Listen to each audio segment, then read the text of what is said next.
Hello, everybody. Welcome to Chuck Furuya Uncorked. Joining us on this episode is Mr. David Yoshida, Master Sommelier Extraordinaire, local boy. So, where'd you grow up? Mililani. Yeah, and then you went to Iolani, of course. Yeah. And you went away to California to go to school.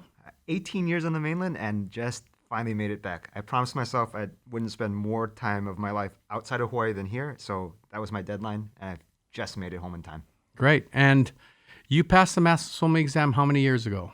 4 years ago, 2017. And then you are also now on the board. I am, yes. The co-chair of the ethics committee and have a little bit to do with the education committee too. Oh, great. So you had a big meeting today, so you're really involved with this whole thing now, huh? Yeah. Good for you. It's really an interesting time to be able to change things that needed to be changed and to kind of be a part of this new industry that we're all in. Yep.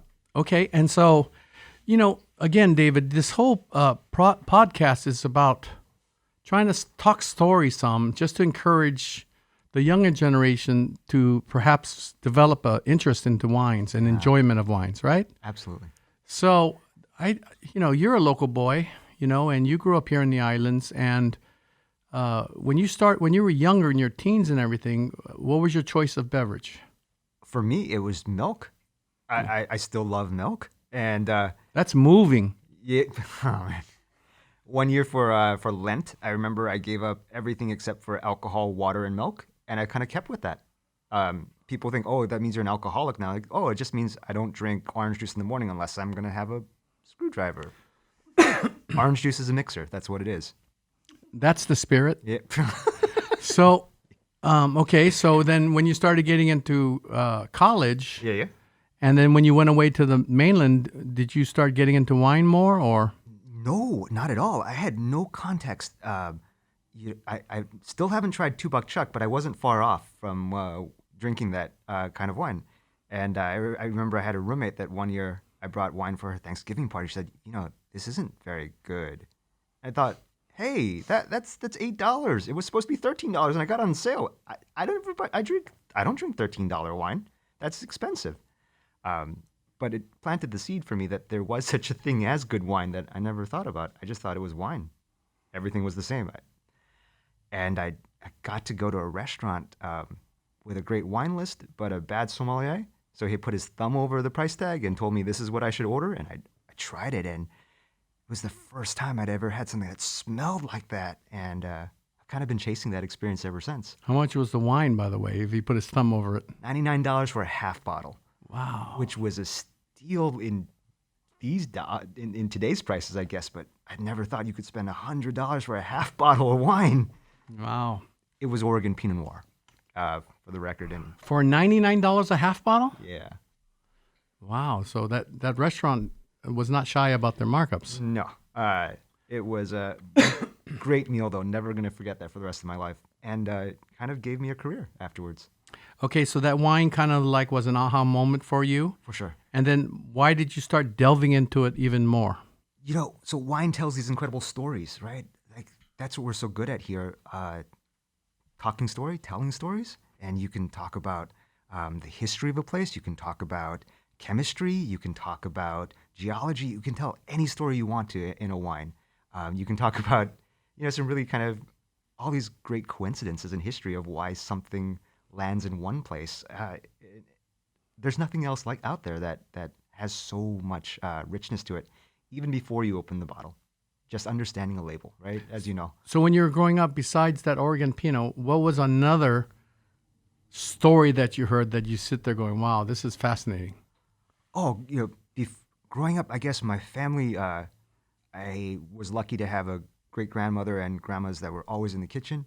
And so like mochitsuki time, all the history comes out as they're making things, right? They start to cut something and they tell you about how it was when they were young and their mother made that, or why they're so frustrated that they cannot, the store closed where they used to get that one ingredient and they've never found that anywhere else. And the story of their life comes out, or what it was like when they didn't have a lot and they couldn't make this, and tough times during the war, for example. and you get the story of their lives through their food. And wine is exactly like that. Oh my God, it's also food. Yeah. I get chicken skin in what you're talking about because I just had this conversation this afternoon with somebody talking about restaurants. And they were talking about all these award-winning restaurants. And my whole thing was, what do they have to do with Hawaii? Yeah. When our chefs would travel or go to New York or someplace, they would ask me where to eat. They want to eat at all these Michelin or all these famous James Beard, et cetera, chefs. And I would say the opposite. I would tell them to go to eat at these small hole-in-the-walls, family-owned, that the recipes were passed down through the generations. And therefore, they used a mortar rather than a Cuisinart or a blender to do things. So that way, by enjoying this food, by tasting this food, and also by preparing this food, you understand the intent. It's like what you're talking about your family. Intent is a really important thing. And why did it come to this point? Nowadays in winemaking, everybody's using stainless steel and all these scientific equipment and et cetera. But what might be getting lost is the intent. So your idea of telling stories, not making up image making kind of stuff, but real stories about the food or about the wine, I think that's really important, more so than today than ever. Absolutely. I kind of crack up every time I see like a restaurant's cookbook, like the idea that you could really capture what a restaurant does if you just had the right recipe, that somehow the magic is in 1/8 teaspoon cloves and 2 ounces of this. It's in the hands. It's in the experience. It's how everything is different, a little bit different every night because the ingredients are different. That's in the magic. But just a recipe will never capture that. It's really interesting because for me, on correlating that to wine, that's why when I travel around the world, you don't see me in Bordeaux or Champagne or these more famous regions. I'm in all these places where I've had the wine, which I think is something interesting and unique that's being said through that wine. And then to go visit there and then walk the vineyards and meet the principals that they didn't go to enology school or winemaking school. They learned from their grandfather and their father. And their hands are coarse and calluses and their faces are very weathered. It's the same thing what you're talking about food. Best thing is when they invite you to dinner and you get to see what they eat with their own wine Exactly. on their table, not what they go order at the restaurant when they take you out. That's the best wine tasting experience ever. Yeah, and it's like we did a podcast pairing wines with Helena's food. I mean, pipi kaula, short rib, and wow, that was poi, wine with poi. Wow. That's pretty cool, huh? Yeah. So, what was one of those trips that you did that you had something that you sat there and you felt it from the family, not only in the vineyard, not only the wine, but just culturally, Sure. heritage-wise? And then what kind of food did they serve you that you sat there going, wow? Yeah. Well, we can, of course, you think that you have to go really far for those stories. And we could talk about pig's ears in Vouvray, or we could talk about Uncle Yu's in the vineyard in Livermore, to actually find the gravel in Livermore and to recognize how unique that is. And then to have Terry Layton from Kaelin Cellars take you out for Chinese lunch and say, like, he thinks at one point that France and China were connected, the tectonic plates. He's not actually being serious, but in terms of the way that his wine from Livermore, California, goes so well with tea smoked duck or black bean sauce crab. You think so? Oh my gosh, it is. You talking about his Semillon or his Semillon? Anything with green onions. That's my perfect black bean sauce, anything wine. Oh, that's interesting. But I wouldn't have thought of it, and I wouldn't have thought that like an 86-year-old white guy would be the one telling me about Chinese food and how to pair it either. But there he is. So to all of you, Layton is what's his first name? Terry? Terry, yeah. Terry Layton is an iconic winemaker that in the 80s, he made his label is called Kaelin, Kaelin Cellars. And he was like so far ahead of his time. And he made single vineyard wines. The Semillon and one Chardonnay came from Livermore. Majority of his wines came from the Sonoma coast out there by the ocean. And then he had a Sauvignon Blanc from Potter Valley. And he had a Pinot Noir from, I think, Sonoma coast. And I mean, just these small batch wines that he used native yeast fermentations, and he didn't bottle, he didn't add enzymes, he didn't add anything, and he bottled unfiltered and fine, and then he would age it for X amount of years before he released it. His current releases are 20 to 25 years old right now, even now. Yeah. Incredible. I was just talking about him Yeah. like 2 or 3 weeks ago. I was going, God, I thought that guy retired or something, but he's still going He's strong. still doing it. Yeah. Yeah. And he's got the next generation of, he's got a continuity plan too. So we're not going to see Kaelin go away. I'm so glad. Well, that's good news. That's good news. So that was an aha moment. Kaelin Semillon, Yep. aged Semillon with Chinese food. Yeah, with Chinese food. Wow. And what about the alcohol and the bitterness levels? It didn't matter?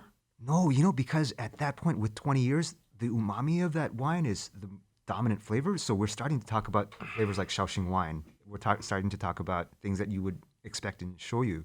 And so, of course, it's the perfect accompaniment. It might not be that way when it's young, but for someone to have that kind of vision, to know that my wine isn't ready yet until it is ready to be sauce for food. And he encourages you as you're eating that you got to have wine in your mouth at the same time that the food is, just like you wouldn't eat the locomoco, the egg first, and then the gravy, and then the hamburger patty. You got to eat them all together. So the same way, the wine is sauce for his food. So crazy way to think about it, and that kind of changed the way that I eat and the way that I drink. That doesn't happen very often. So besides a latent Kaelin Semillon, what else would you eat with Chinese food that you normally Okay, yeah. enjoy? So, I think that Chinese food is so complex, but it doesn't always play on acid, which is the interesting thing when I look at the flavor components. So I think that there are some really lower acidity wines that we don't often pay attention to that can be really interesting, like Grenache Blanc from Spain. I drink Mencia as well from Spain. These grapes that have a lot of freshness to them, but if you just looked at the numbers, and who looks at numbers really besides sommeliers, but if you looked at the numbers, not a lot of acid. But you never miss that when you're dealing with other foods that also have a lot of flavor, but don't really always rely on acid. And of course, there are exceptions to that. But think about like cold ginger chicken. There isn't any acid at play in that dish. It's still delicious. Well, I guess from maybe there the is acid. onions. Yeah. And ginger has acid too. It's true. You're coming in with the vegetables themselves. What's another example? I just find that so unique and different from the way I think because, these wines, specifically Grenache Blanc or even Mencia or Semillon, even though you don't taste it, the wine innately has bitterness. And it will innately have at least 13 degree alcohol and up. So those are it's not the acidity. It's those two components that I find often clashes with Chinese foods. Interesting. You're right. The texture is something that is there in all of these Spanish white wines, and I love that part of it, but it can be a challenge in that way. I think that there's a lot of really, really smart winemakers that are playing with texture and diving into it. So they're using amphora, they're using some oxidative winemaking techniques. All that means to say that they're actually playing with textures in the wine, and the way that a pairing works for me oftentimes is because of the complementary textures. So I like French onion soup with Chenin Blanc, not because of the dryness or the acidity. I love the way that the grittiness of the Chenin gives me something that isn't there. There's so many slippery textures in French onion soup, and I need something to contrast it. So I like to eat the whole thing. I mean, I don't get tired of it too soon. And what would you recommend with like Hawaiian food? Lomi salmon. Squid luau. Yeah. Okay, let's start there because that's a really interesting dish, right? It's got the impression of sweetness because of the association with coconut milk, but it's not actually that sweet at all, right? There's no added sugar, but I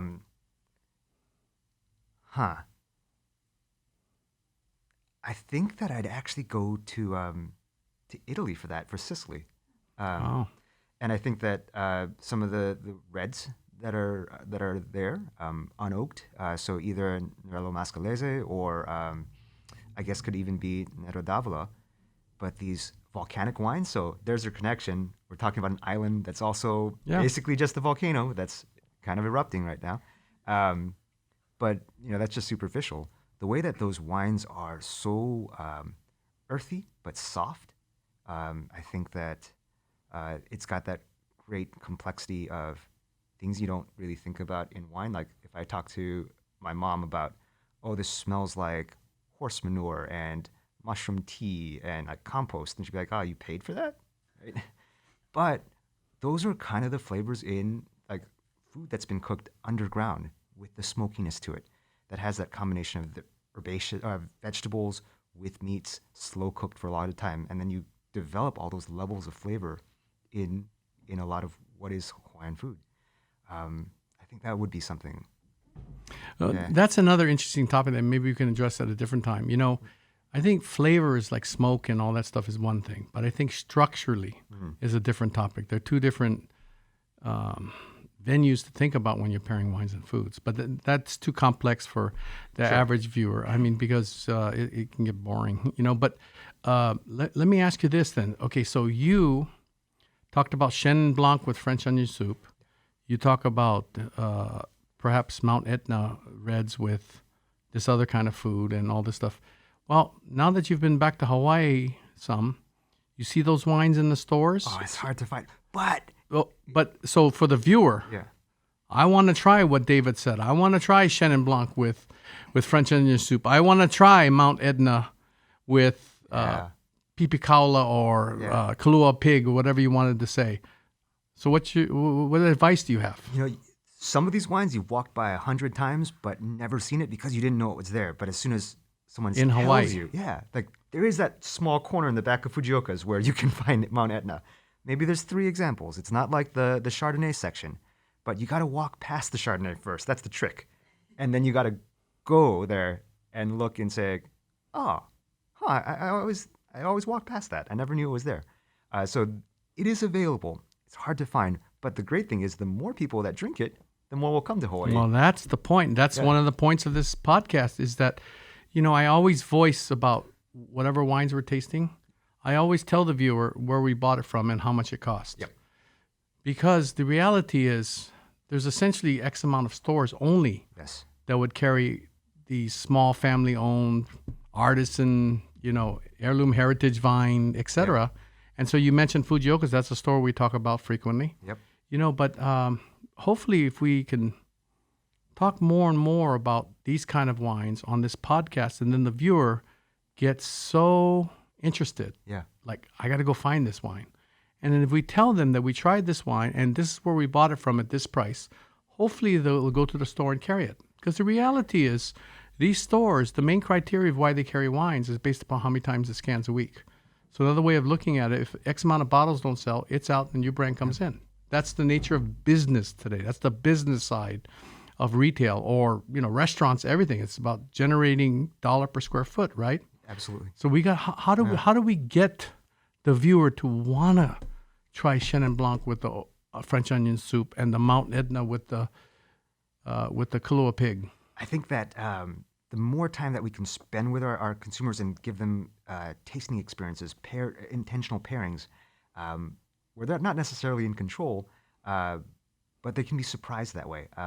This is how whenever I do a wine dinner, there's always at least one course that's something completely out of left field, because that's my one opportunity. They've got a glass in front of them and they're trusting me to pour them something.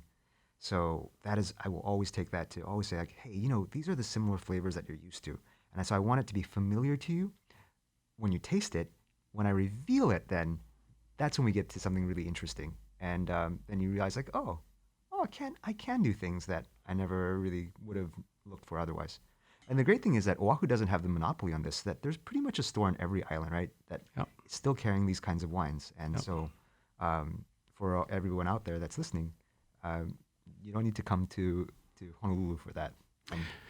And that brings me to another point then, is that, you talk about these wine and food pairings. So how long have you been back in Hawaii? About a year now. Yeah. Okay, so I'm sure you've seen all the social media and all the advertisements about these wine and food pairing dinners that are happening around the islands.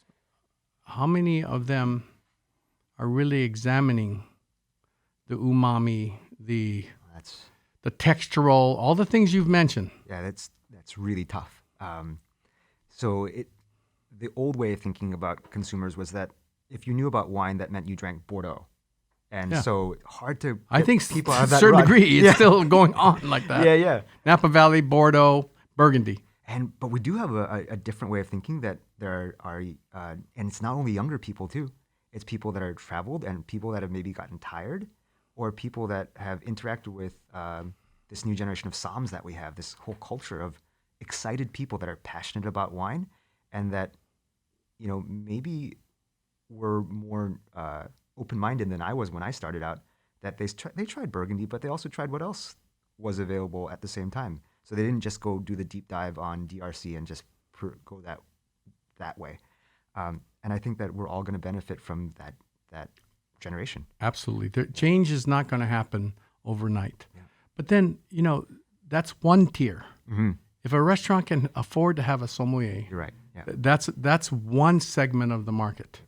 When you go to a cafe or bistro somewhere in the Mediterranean countryside, they don't have sommeliers, but they have wines that go with the food. Yeah.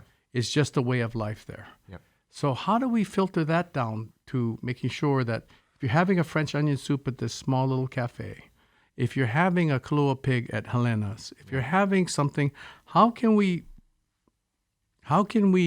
entice the viewer to maybe hopefully BYOB their own wine? Yeah. Well, we got to empower them to, as you say, know that there are good wines out there that maybe they don't like yet. And there are wines that are good that they don't like, and that's okay. But that it's important to assume that not everything that I like is necessarily good. So it goes in both directions. And that knowledge frees you to be able to try new things outside of just your comfort zone, to think that the only point about drinking wine is to drink something I like. No, it's to drink something that's good, that might be unusual, and to learn something new. I don't think I actually liked a lot of wines the first time I had it. I remember the first time I had truffle oil, I thought, oh man, this egg went bad. Oh, that's because you're not a fun guy. Yeah. But now, of course, yeah, I like truffles, but these new things. Now you're a fun guy. Yeah. Well, I'm hoping you're trying. But that's how it is. First time I taste anything. Well, it's really interesting because my son, Kale, he signed me up with all these Facebook groups just to, I have dialogue. And it's, at first I was like, I didn't know what to make of it all, but now I'm having a blast, right? And, lately there's been all these people that through our communications, they want to know how they can, better study wines or better, at least have some basics so they know what they're buying. So there's many different, there's no one answer. There's many different possibilities to create that, right? So hopefully this podcast is one of them. Absolutely. But another one that I told is that, growing up, why not create 6 to 8 people that we all chip in $25 to $30, right? We set a theme. So let's say it's the Loire Valley as an example, okay? And then the person who's procuring the wine's got to make sure they procure some bankers, some like all-stars, not souped up versions, not like Guy Berthaud, which is too strong, too, trophy, too, too much, overdone, but some more true to type Muscadet or whatever. So I suggested then you do a Muscadet as an example, and then you do a Sauvignon, a Chenin Blanc, a dry Chenin Blanc that's grown in schist soils. So you start off with the dry wines first, in other words. In fact, I would actually start off with Cabernet Franc, now that I think about it first. So do either a Bourgogne or a Chinon, a Cabernet Franc-based red wine from the Loire Valley. Then I would do the Muscadet. Then I would do Sauvignon. Then I would do a Pouilly-Fumé or Sancerre, so Sauvignon Blanc.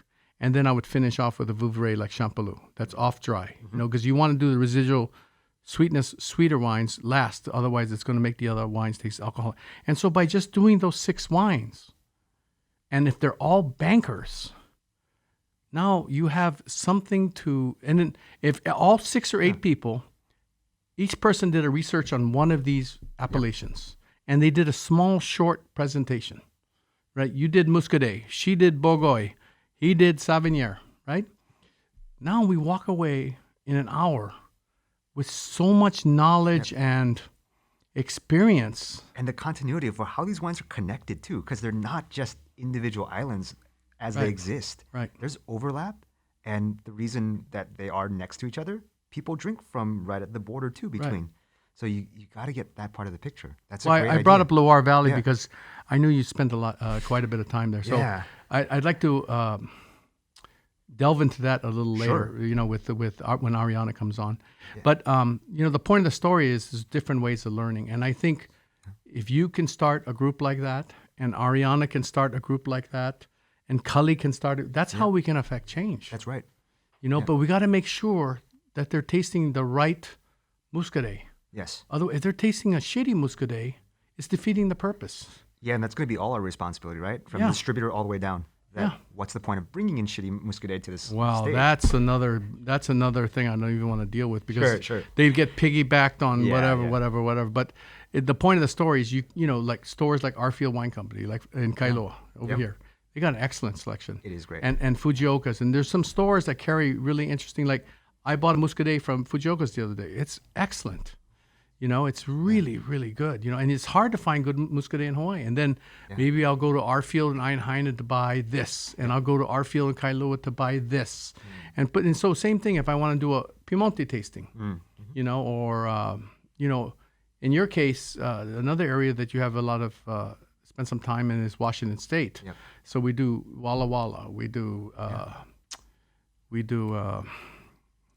Red Mountain, we do, all these different sub-appellations so we can better understand what's the possibilities, what's the different soils and everything. So just in 6 wines, and if everybody did a presentation on Red Mountain, on Blue Mountain, on all these different things, then now I walk away with a better understanding of Washington State. That's how you can learn, in my opinion. And with foundation, not just, I like this wine, I like that wine, but there's no tie-in between them all. Yeah, hopefully you walk away curious about why do I like these wines or why do I like nothing tonight? That's even just as important. Yes. Right. And to taste a region, then you get the unified climate. Like, oh man, I do like higher latitude. Huh. Yeah. Cool climate. Or I really don't. Yeah. It's interesting. Yeah, this is all good dialogue. Yeah. So what I want to do now is I want to take a break, and we're going to set up a blind tasting of just 2 wines. And again, I'm not asking David to identify anything. Just I want everybody to see his methodology of how he tastes wines. And so in an effort for you to be able to establish your own methodology, and then we'll taste. And then, David, I'm going to ask Ariana Tsuchiya to come, the Gram Sam. That's as great. well, sit so over excited. here as well. Yeah. And then, so she can boss us around like she normally does. But more importantly, again, this podcast is, I want to try to get the young viewers, their points of view, their questions, the things that they may be not comfortable asking or don't know who to ask. So I thought that would be a good segue. Sure. That we move into that, and then you don't have to listen to my crap all the time. So let's do this. We'll be right back. Hello, everybody. Welcome back. So this segment of this episode, not only do we have David Yoshida, Master Sommelier, but we also have Ariana Tsuchiya, the Gram Sam. So hi, everyone. I'm the odd person out. I'm the lone Sam. And so, I thought the purpose of this podcast is that it really is trying to entice people to come in, all different ages, all different groups and facets of whatever professional field you're in search of the pure enjoyment of wine. That's all we're looking to do, right? So we have the expert here, and then we have the up-and-coming expert who's also somewhat younger than us, and therefore maybe can ask questions or, provide insight that an old fogey like me would never have considered. So that's kind of like now you have two stars. I'm an old soul though, Chuck. So my God. No, I'll leave that one alone. I'll talk about it after the camera. So what we're going to do right now is we're going to open up by tasting 2 wines blind. We'll start off with the red wine, then we'll move to the white wine. And again, the intent is not for them to guess the grape variety, the soil, the vintage, the producer, and any of the bells and whistles that you do for examination processes. I just want you all to hear their methodology of how they break down wines. And then by doing so, then maybe it'll help you to develop your own methodology so that you can understand wines better and better through having a consistent tasting methodology. Okay, that's the goal. So why don't we do this? David, why don't you start off just with the nose, and then we'll alternate, and then you can add on the nose, then you Or the continue on the sight as palate. well, if that's what he starts with Yeah, too. okay, you start off with the sight, David. Oh, sure. Like, so I See just how she grabbed passed me around? this white plate because I wasn't able to see. I'm not really so interested in the color. It's red wine, right? But I am really interested in the concentration. So I'm trying to figure out whether this is going to be a wine from a thicker skin grape or a thinner skin grape, or maybe a thicker skin grape with not a lot of color. All that matters is for me, it sets up my expectations. Okay. So there's nothing right So, or wrong. so what does the sight tell you? Yeah, well, it tells me something about the age of the wine, and it tells me something about maybe how powerful or what kind of. You can go down two pathways of wine. One that shows a lot more oak and a lot more concentration to it, intensity, power. That's one way of making your wine, and one that maybe doesn't uses other Yeah. other. But points. specifically, what does the sight on this wine tell you? Oh, on this wine. So I'm thinking, okay, so this wine is younger because I don't see any color variation, and the color is kind of red. I don't have a better word for that. So for me, when it comes to, he says red, the more purple you have, it can tell you what kind, to the red, it tells you what kind of grape variety possibly could be, the age of a wine. And the more browning you have, the more brick that you have to the red, it can also tell you about the tannins or the pigmentation of the grape. You know, some grapes just don't have good color pigmentation. It also could clue you into whether the wine's aged, right? So this one you're saying is red, so it's not purple. No, well, it's. I think the way was put into the bottle is how it looks now. I don't think that's changed at all. So there's no browning for sure. Yeah. But this isn't a wine that's like purple, like Yeah. like a really juicy Cab Sauv. It doesn't look like that yet. Okay. What do you think, Ariana? Oh, I would absolutely agree. And kind of to play off of what David was saying too, I'm not thinking that this is a very concentrated type of wine because I can see my finger through the glass. There's not a lot of sediment or things like that as well. So that's another indication of I'm not thinking that this is a heavily aged wine either. Just from the sight, it looks pretty transparent, but it has that beautiful ruby color. It's not very purpley. Yeah, I think it's on the site beautiful, just ruby. Okay. So to me, just the sight, Yeah. this wine looks like it's going to have some mojo to it. Not so much on the edges, but if you look at the core of the wine, I mean, it's pretty opaque there. This seems like a very thick-skinned grape. And then when you look at the glycerin streaming down the bottle, the sides of the glass, I mean, you could see it's got a lot of viscosity, you know, glycerin or ripeness, you know, that kind of like helps me think that this is going to be a thick-skinned grape and it's going to be from a warm climate, just from looking at it. That's just me. No, I think But you're- then again, I'm trying to go last because I know what the wines are, and so I'm not trying to influence what you guys say, but I want to add so that people can hear all three things, right? Absolutely. Okay, let's talk about the smell now. Ariana, you start this time. So for me, right off the bat, I'm getting more of a red and black fruit combination, but there is definitely a stoniness, maybe a little bit of a graphite element as well. It's the condition of the fruit for me personally is a little bit more dried. It's not underripe or tart in any capacity, but maybe dried to perfectly ripe. Yeah. What about you, David? You get any oak Yeah. components? Oh, yeah. Well, I just was saying the first thing, Yeah. but I wanted to segue into David. Oh, I no. think that would be one of the main components here, Okay. actually. David? Yeah, it's smelling what is there and what isn't there. We're asking ourselves a list of questions before we say anything. So, smells. This isn't someone who's trying to make an incredibly fragrant wine off the top. They're not using a lot of oak. I think if there is, this certainly isn't trying to.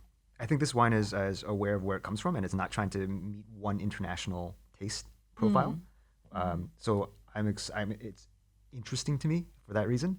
It's not going to taste like the next bottle on the shelf.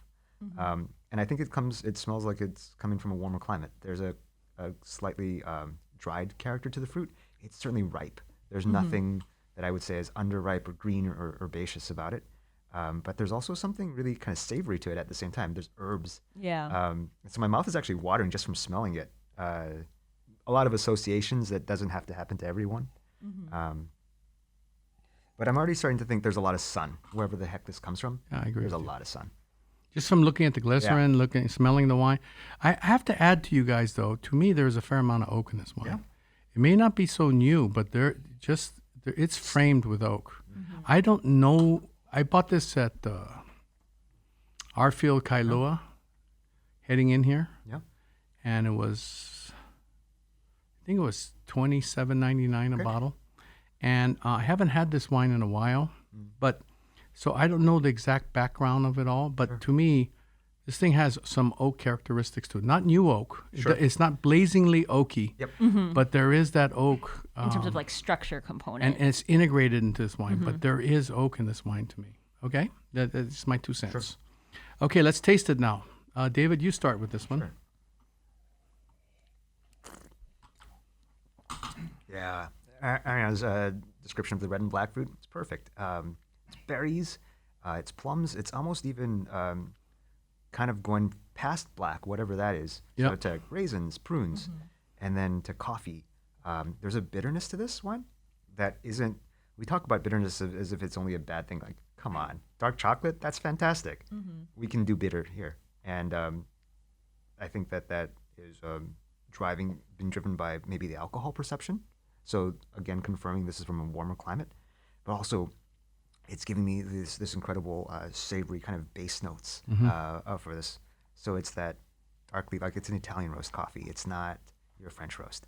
And that's part of why the fruit can work here.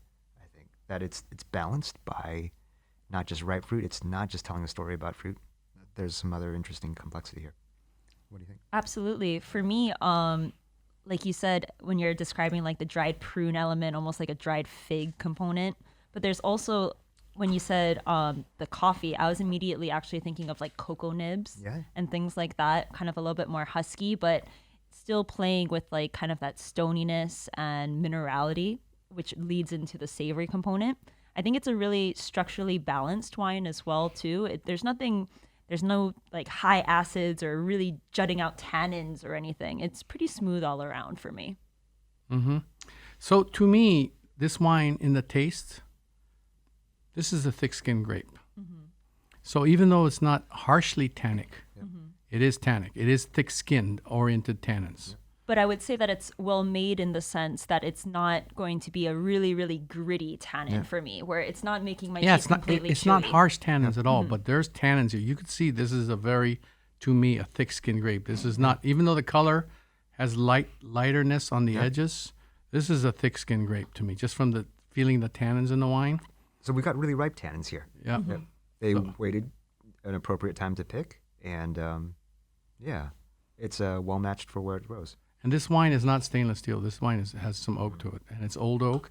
And the reason why I spent some time on the tannins for you, the viewer, so again, gives you an idea about what kind of foods to pair with it. So if you take a piece of meat and you marinate in red wine overnight, what the red wine does is it breaks down the marbling and the proteins you have in the meat.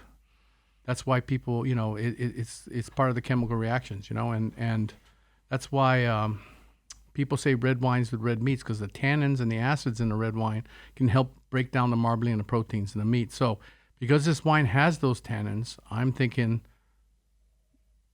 red meat, and I'm thinking marbled meat. Maybe not completely ribeye, but close New York, whatever. I mean, I think that's where this wine wants to play. That's what it's telling me just in a blind tasting. And in terms of the preparations, any type of dry heat application, something that produces those char marks as well. The bitterness will play really well with that. And it doesn't have to, whatever you do, if you only chicken, fine, chicken, but still I want some grill marks on that chicken. So for when people are thinking about at-home use, this would be something, everybody come gather outside on the barbecue, we're going to throw on something on the grill kind of thing. Or charred taco, anything, I want char for that.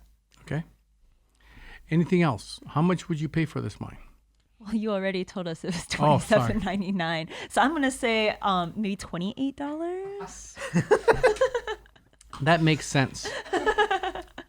Okay, so would you buy this wine given that price? For if you were a store or you were a restaurant? For me personally, Quality? I drink a lot of wines with my friends that aren't necessarily sommeliers, that are into this style of wine that is a little bit thicker. They're coming from the, oh, okay, let's have our Napa Cab kind of thing. And for me, this is a really good intersection where it's something I would find enjoyable on a family and friends grill night, and it would be a crowd pleaser. Okay, how about for you, David? Yeah, I want this wine where I have some control over it. So I like this wine at this temperature, maybe even a few degrees colder as well. Could also do. So I wouldn't want to take this wine out to the beach. Absolutely, with yeah. the sun. I really want to control this wine in a glass. What would I pay for this? No, we already said it was $27.99. Okay. But what would you carry this on a wine program, or if you had a store shelf, would you carry a wine like this? Especially here in Hawaii, absolutely. This has a place. And I think that we do so many like smoky foods. Like I was at Yakitori this past Thursday. Like this is good for that. Or that poor guy at High Steakhouse in that smoke box. Poor guy. Anything that's coming out of there, though, I want this for that. Absolutely. Wow, that's good. Okay. Any other comments about? We'll bring out the bottles later because I don't want to. So we'll move on to the white wine now. What do you think? Oh, sorry. On this, what do you think about the herbs? So they're savory, I know, but do you get anything minty as well, or kind of like eucalyptusy? Yeah, I can see that. But to me, that's the thing that I forgot to talk about is this wine is very savory to me. And that's why red meats, I think this thing would play a lot with grilled meats and everything when he said with the marked meats. But the savoriness is what's really going to make it go with that kind of food. And along those lines, although I do get some eucalyptus in the wine, to me this is more about sage. Got it. And so it's more of a savory herb than a uplifting aromatic herb. Bay leaf as well, or? Yeah, that's did I say bay leaf or no? Sage. Sage Oh, bay sage. leaf. Yeah, bay leaf. So she's always trying to correct me. No. So anyway, so just yes, throwing I out think other words for sage, the bay leaf, viewers. Yeah. kind of thing. And so I think that word savory really, so many wines are fruit driven. Ripe cherries, blackberries, plum. This is more than that. This has a savory edge, and that's why I would carry it in a store or a restaurant. Not only do I think the quality is good, but I also I think the winemaking is really good. But I like that savory edge to it all, that it provides a different spectrum than to the more fruit-driven wines. Do you mind if I ask when you opened this? Just now? Yeah. Okay, got it. Awesome. Okay, so wine number 2. I'll give you a hint, Ariana, it's white. So let me begin by saying white on. Oh, my Lanta. Well, speaking of, David has the plate. Why don't you go ahead and give us a rundown for what you're seeing with sight? Oh, so this wine, interesting color, huh? That's really, it's unusual. So it keeps its color all the way to the core, from the core to the edge. And of course, there's less wine right at the edge of my glass, so it's going to go out to water clear. We know that. But not all wines do it in the same way. Some go straight to clear as soon as you move off of center, and this keeps a lot of its color to it. So, and it's green, and it's bright straw. So it's young, and 3 inches away from the glass, you can already kind of confirm that with your nose. But I think it's also a grape that's got a little bit of color to the skin. Okay. Which is interesting. Ariana, anything you want to say? Absolutely. I think for me, it's just a very bright wine, and you're not going into, it's not, thank you. I like when he said there's like just that small tinge of green, and it looks like a really fresh wine. Maybe like a little bit of like that translucent center moving out to like that really nice, just clean, clear rim. There's a lot of clarity. So just based off of the sight, like David said, setting up expectations, I'm expecting this to maybe be fresher.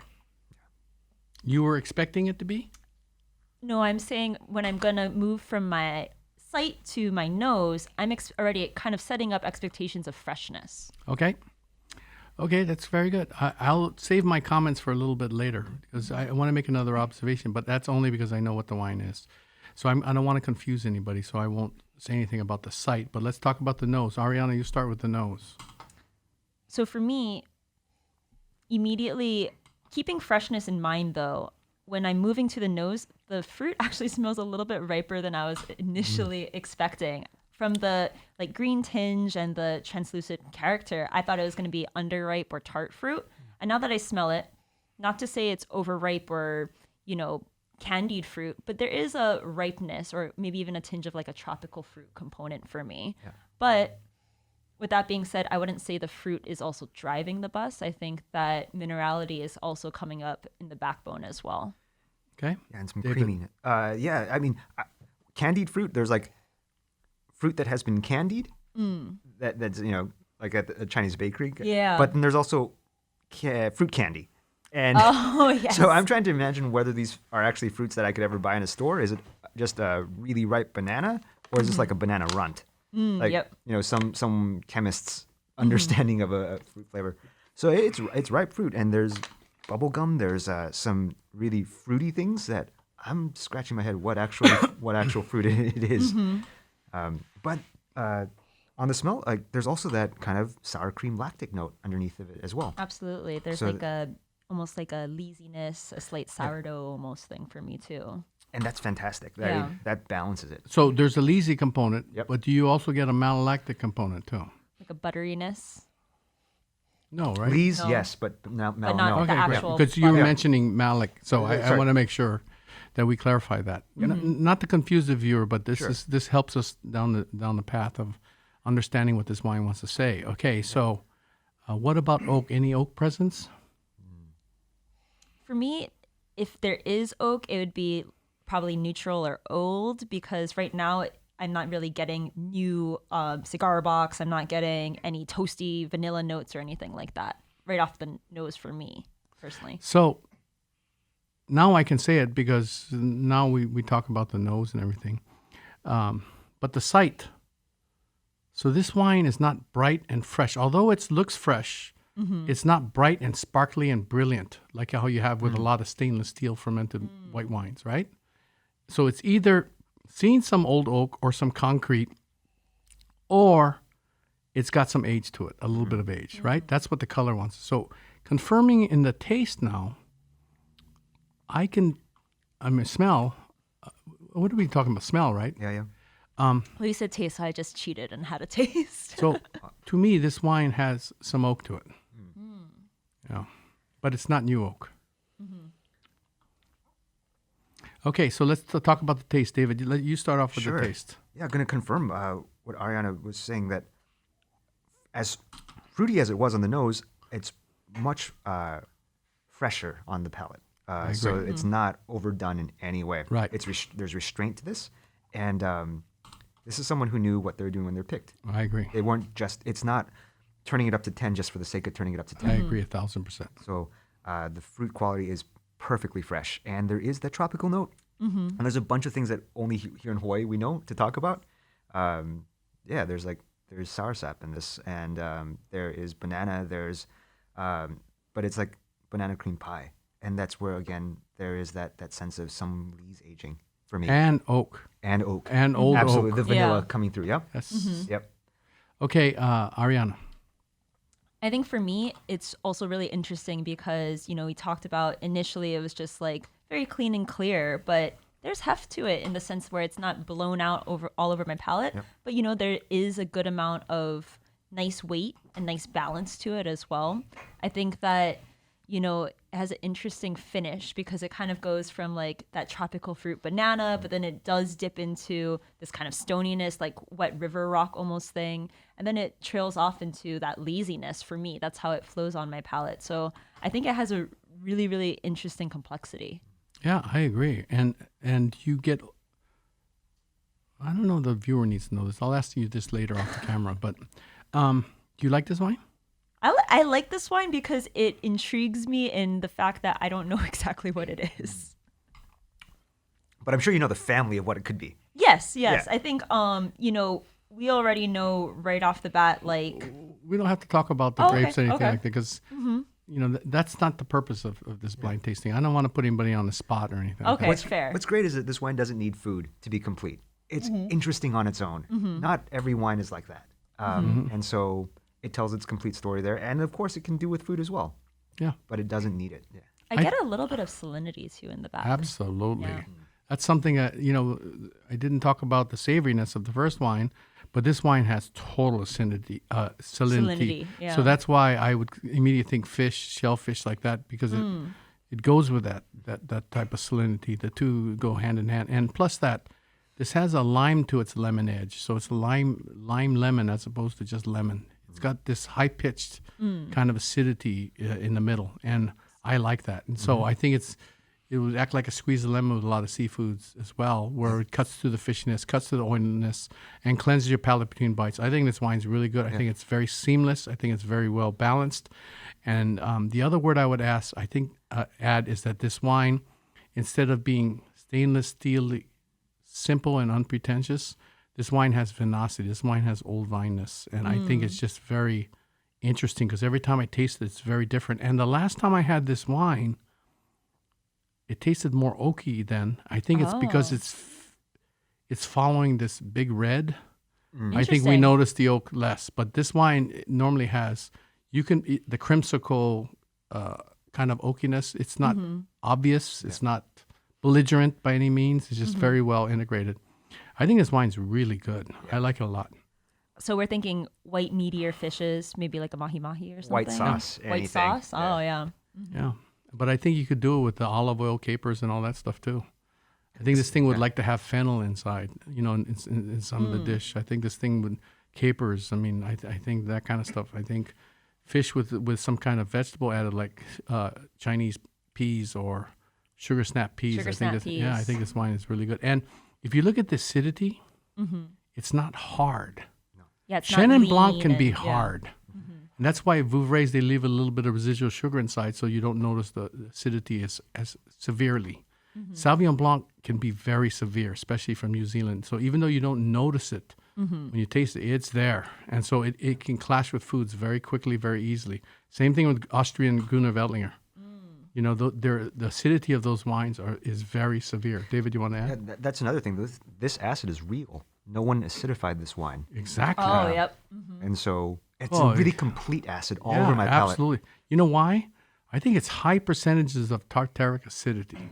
Now that we mentioned that, Yeah. because I know this wine, I think it's because it's got a lot of physiological maturity. I mean, I can only say that. I'm not saying that because I'm tasting it blind. I'm saying that because I know the wine, But he's right. It's complete acidity. Do either one of you, for our viewers, because tartaric acidity is a little bit more of the one of the more complex topics. So do you mind just giving a quick rundown for our viewers about tartaric? Maybe not the scientific, but maybe how it's perceived for a person. Okay, so for me, I'll start and then you go. Okay, so whenever you have grapes, you have all kinds of sugars, you have all kinds of acidity, and that's just a component. It's not just one acidity. It's just not one type of sugar, right? So as the grape hangs and heads towards ripeness, the different acids or the different sugars appear as the grape hangs onto the vine longer and longer. So naturally, when you're harvesting earlier, you're going to have more malic acidity, more unripe acidity, more green apple kind of tasting acidity. That means that the sugar ripeness happened fast, but there wasn't enough hang time to allow the malic to evolve into tartaric acidity or the tartaric acidity to rise. I shouldn't say evolve. They're two different acidities, but the tartaric didn't make its presence yet because it's not as physiologically mature on the acid level, only on the sugar level. You got it? And tartaric acidity to me is a rounder acidity, and it's a riper acidity, and it's a longer lasting acidity. So it's what gives German wines, in my opinion, at least partially the reason that they're so long lived is because the high percentage of tartaric acidity, because they're harvesting in October, November, not August and September. So 2 months longer hanging on the vine. So 2 months longer of physiological development inside the grapes. David, you want to add? I can't match that, but for me, the way I taste them differently, if I can take the tip of my finger and point to one part of my tongue where I feel all the acid at one concentrated point, that's when I know that the acid has been screwed with in some way. Oh, and this wine interesting, I feel everywhere. So I know this kind of represents what the grape came in with. And there's nothing wrong with acidifying a wine. I think that's a really smart idea in many parts Can of you the get the world. bottles? It's behind the bar or But on the side. This is a wine that Yeah. they didn't need to do that. Awesome. Yeah, and now with the warming of the planet, that's coming a bigger and bigger issue, Absolutely. is that now even in Germany, they're harvesting in August. Yeah. Before they used to harvest mid-October. So they're harvesting in August. In Santa Barbara last year, I think it was, or the year before, And just they the were amount of harvesting in vintages they could even July, do. end of Yeah. July, not August, July. I mean, so it is crazy. And what that means to all of you is just that the grapes don't have an opportunity to hang on the vine as long, and therefore less opportunity for physiological maturity. Awesome. Okay, Okay. so the red wine- Okay. Red wine is from Australia, At the Torbreck here. Torbreck, and I can't remember. This is Cuvée Juveniles, 2016. It's from Barossa, and so the blend here is 75% Grenache, 18% Mataro, 7% Shiraz. Right, Very cool. and it's really interesting. If I can just comment before we move on to this white wine. As you know, I just did a Zoom with Justin Smith from Saxum, right? And what was that, yesterday, right? Monday, yep. Yesterday. So it's really interesting to watch him evolve as a winemaker, because I met him 20-something years ago before he started making his own wine, right? Okay, and so when he first started out with his own label, with a 2000 vintage Saxum, which is one of the most highly rated wines in the world, as you guys know, he was mainly working with Syrah. And it was all James Berry.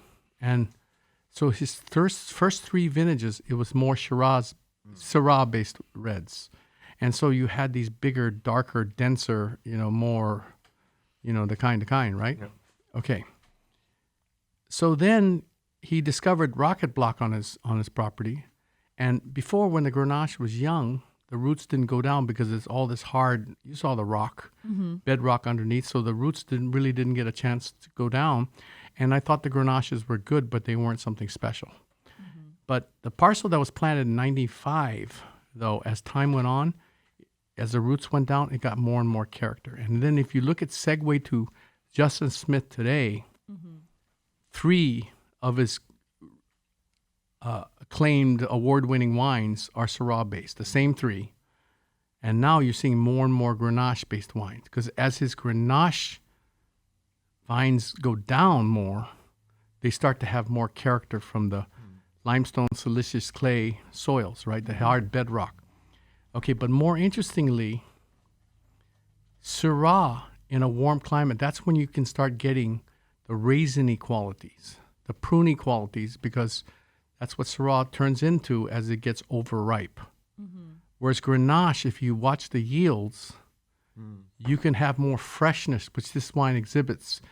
Some of their Shirazes are so big and black and hedonistic. What I liked about this wine, the Torbreck, yeah. Yep. oh, I'm sorry, the Torbreck, is that it was just has more energy in the middle. It has more the kind. Even though there's oak and whatnot, I think it's pretty, well maintained. So for our viewers, this is the Torbreck from Barossa Valley, 2016. Any thoughts, David? I love that it shows where it's from. Yeah. We're talking wasn't about sun a lot. Wasn't yeah. sure of what it was made out of, but I knew where it came from. And that's not about me. It's about this wine. That this is not, even though there is a temptation sometimes to make a wine to make points, that this wine first tells you about itself, and it's not afraid of that. And then I also personally, moving into the second wine, I'm really excited that you brought, this is Albarino, correct, from Ria Spicious. So one of my actual favorite memories with David is that he gave an amazing lecture at one of our sommelier summits about the Ria Spicious. So do you want to enlighten us a little bit for our viewers who might not know what is the Ria Spicious in Spain? So it's great to catch up with Ria Spicious now because it's a fully mature region in that there's wine at every level. So you can be just new and you can find something simple that's really affordable, always refreshing, always consistent. And then there are this is a variation on what used to be Albarino 20 years ago. Like You're right, you're talking about the oak usage, you're talking about them taking themselves seriously and saying, well, what can I do with this? So that's so interesting, and it points to the future that this wine, there's so much more to be expected from Ria Spicious. What do you appreciate about Albarino? it's exotic and precise at the same time.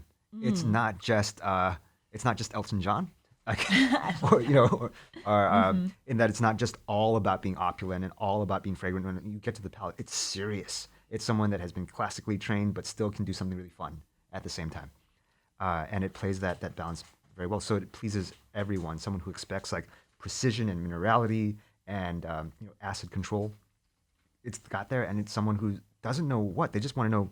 Is it interesting? Do I like smelling this? Does it keep me engaged? It's got that too.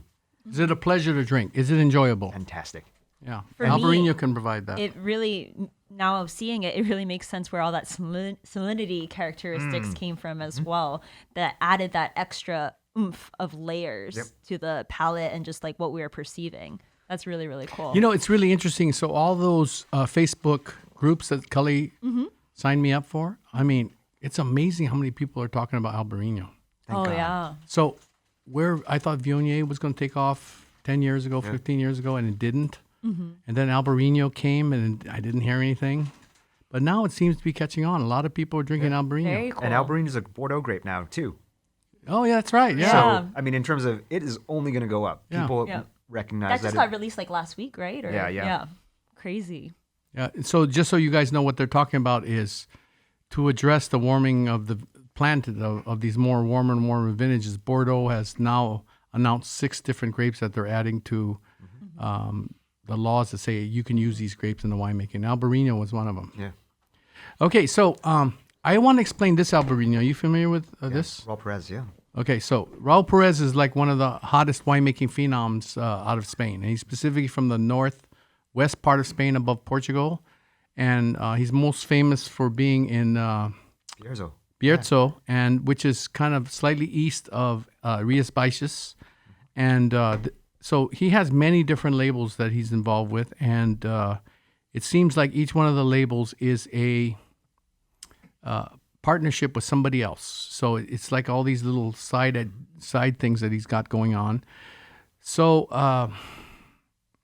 and by the way, this wine and a couple of the reds were available at our field in Kailua and also at Fujioka's, I saw it, and also at our field Aina Haina, just to let you know. Okay. So it's Very not, cool. even though it's super hard to get across the country, those 3 stores have it Go in Hawaii. Hawaii, yeah.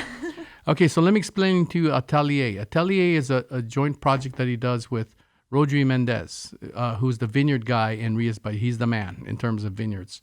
So Atelier, they make 2 different Albarinos that I know of. One is called Sketch, which is very expensive, and it's like some of the vintage. I'm not sure if all of the vintage. It was submerged under the seawater to give it cold storage. I don't know if it's worth that kind of money because it's pretty expensive. This is the one I typically buy. This is the one I went after. It's called Cruz de Animas. And so in this particular vintage, this is the 18. The 19 just arrived into Hawaii. The 18 was produced from 3 small parcels. Each of the parcels are pre-phylloxera, which means they're own-rooted, and they were planted somewhere in the 60s or around the 60s, so 1860 I'm talking about. So they're 150 years old kind of vines, So they're all pre-phylloxera, own-rooted. They're all planted in sand. That's why they can be own-rooted, because phylloxera, this little bug, don't like sand. And each of the 3 parcels are less than a kilometer from the sea. So that means they can harvest 2 to 3 weeks later than the other producers More of inland. Albarino. So therefore, more physiological maturity without the alcohol, without the glycerin, without the et cetera. So that's the marvel, because this wine is it's 13-degree alcohol naturally, and this wine is aged in 3,000 liter, very large old barrels. Wow. And so, he tries not to use stainless steel because, like I told you, stainless steel is kind of like having deep-fried food. You can use pork, you can use chicken, you can use I'm hungry shrimp, but they may taste different, but they all taste deep-fried. Yeah. Same thing with the stainless steel thing. It's easier, it's safer, it's faster, it's cleaner, but, they all taste stainless steel fermented. So that's why he's trying to do things like in concrete specifically, or Old oak. amphora or, so he's just one of those guys that's trying to make wines like how his ancestors did. So this is the Talier. The 19 is just now coming into Hawaii. You tasted it a couple Mondays ago. Mm-hmm. So that's the Albarino, and we did it because she said you have a connection with... Yeah, I used to live in Bierzo, and we worked for a company that started in Raul Perez's basement or in his garage. Oh, I didn't know that. That's The so first two cool. vintages of Wow. Descendientes de Jose Palacios were made Wow. at So you worked with Palacios? yeah. Oh. Horrible year in terms of the weather, but good experience, of course. And more of a modern producer, wouldn't you say? yeah, much more of that smaller oak influence. Yeah. Okay, well, that's interesting. Now, you also wanted to talk a little bit about Loire Valley. Yes, because for me as a, I think I resemble a lot of young sommeliers or people who are getting into wine who, especially after the pandemic, we're all fiending to travel. And I know that you've actually spent time in the Loire Valley. And from what our conversation was, you said that you didn't know a lot of French. No. So for me, my question is, what advice do you have to... You spoke Japanese and act like a tourist. yeah. I think a huge roadblock is we all want to travel and go to these exotic places, but we're so scared of the language barrier. So what advice or motivational support would you say to someone like me who wants to travel to France but doesn't speak the language? Oh, learn your adverbs first, right? You can Okay. gesture, you can point at nouns and you can gesture verbs, but you can't, there's no way to pantomime every, always, never. Quickly. Yeah. Mm-hmm. Go learn your, but actually the really important thing is to know that in this generation, places where land is cheap, you have a lot of people with university degrees, right? That they couldn't necessarily go to one of the great estates because there's not enough jobs. But that means they have a university education. So if they're going through Montpellier or Dijon or Tours, they know English. They might not like it, Okay. Yeah. but they know English. But they know it in so the you're back good. of their head. And the Okay. Loire Valley is prime target. The other place is Languedoc-Roussillon. Oh, You okay. think it's country backwaters. Yeah, but that's my there's image of it. so much education in Languedoc-Roussillon because that's where the estates are that people can Yeah. get jobs at. And so that's where you also get university educations. Not to say that the Yeah. other regions you don't, but in Burgundy, a lot of the knowledge is passed down through families. And they might study as well. But there was never a reason that they had to learn. People come to them. They're going to, exactly. But everyone in Loire, everyone in Languedoc-Roussillon, you know Languedoc so well. They've all done their harvests in Australia, in New Zealand. And so as a result, they picked A up little English. bit. Or or they have importers. Yep. Yeah. So to negotiate, they have to learn English, the new generations. They're far more educated now. It's really different. But just to answer your question from a different perspective, Cheryl will tell you, we've been to so many places where they don't speak English. And somehow wine transmit a passion that language is not as important. So whether it was Greece or whether it was in Barbaresco or whether it was Alto Piemonte or all these different places that people didn't speak English, I'd be there for 4 hours, 6 hours, and we just talk. We're just hanging out and tasting the wine. Like Bryn was telling that story about that guy from Greek. He spoke no English. I spoke no Greek. I was with him for 6.5 hours. It was one of the biggest chicken skin moments of my wine life. And so Cheryl just sits there and watches, and she goes, how the hell do you guys know what you're talking about? That's why I'm saying passion Yeah. can supersede all the rest. Universal language. Yeah, Absolutely. it's not a common occurrence, but it's possible. And then, And like he said, you can point to a bottle or a grape, or you can say 100%, or you can go, there's different ways. If they see the passion in your eye, the true interest and curiosity and thirst for wanting to learn, the real good winemakers will be all in. absolutely. Yeah, and especially for someone like me, who I go there and I tell them I don't want to see the winery. Just 15 minutes. You walk the vineyard with me. That's all I ask them. And then I'll be out of your hair. You don't have to feed me. You don't have to let me taste any wines. And so when they walk the vineyard, and you can see if they're organic or not, or biodynamic, or whatever the case may be. And then so all of a sudden they can see that your interest starts with the ground, not the awards and the pretty bottles and all that stuff. it creates a different introduction, a different communication level, in my opinion. That makes sense. Yeah. So David, in terms of like traveling and, obviously you paid attention, you're like, I want to do a harvest, right? Like, I don't want to just drink the stuff. I want to learn how to make it. What was like the most valuable aha moments or lessons that you've learned from actually being a part of the process? Sure. Be available. Walk with your boss on Saturday. Figure out maturity. Figure out how does he know when to harvest? How does he taste? What is his palate? Or her palate as well. And the best thing was that my bosses said, oh, you want to be a harvest intern, but we actually demand that you come here in March. So you have to start in bud break because we have other people to harvest. They have Bulgarian harvesters. So the vineyard team switches to the winemaking team for that period. So it's just one group of people. You got to learn how to work with us first. You cannot just drop in for the... Can't be just like, hey, guys. Because what are you going to do? Just like drag hoses around and scrub tanks. What are you going to learn from that? So both times had to start in April and then go all the way to December. Very, very cool. And what was... So you've worked in Chinon, correct? And I didn't know this, but also in Spain with Bierzo. And then you also worked in the Pacific. At Gramercy. At Gramercy. Yeah. Okay. What was Gramercy like working with that experience? Oh, that was just a lot of fun. These are, because of the humility at Gramercy, that these... Humility? Oh, we're talking about Brandon, though, right? I guess so. Brandon is such a talented winemaker. Absolutely. Of course, his training is top notch. Right. But, he's my age. We have a handful of vintages under our belt. And Greg came to winemaking pretty recently as well. So the humility translates as curiosity. You have a new idea, they'll hear you out. They're always trying new things. Yeah. That's great. Oh, that's awesome. It's not, and this is the way it has to be. The other thing about Brandon, his name is Brandon Moss. He's the associate winemaker.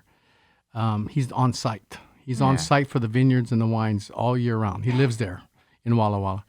He has an incredible network.